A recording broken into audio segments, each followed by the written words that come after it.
शान्ताकारं भुजगशयनं पद्मनाभं सुरेशं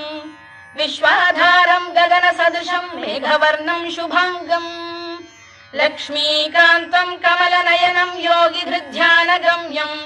वन्दे विष्णुं भवभयहरं सर्वलोकैकनाथम् मेघश्यामं पीतकौशेयवासं श्रीवत्साङ्कं कौस्तुभोद्भासिताङ्गम् पुण्योपेतं पुण्डरीकायताक्षं विष्णुं वन्दे सर्वलोकैकनाथम् नमः समस्तभूतानामादिभूताय भूभृते अनेकरूपरूपाय विष्णवे प्रभविष्णवे सशङ्खचक्रं सकिरीटकुण्डलं सपीतवस्त्रं सरसीरुहेक्षणं सहारवक्षस्थलशोभिकौस्तुभं नमामि विष्णुं शिरसा चतुर्भुजम् छायायां पारिजातस्य हेमसिंहासनोपरि आसीन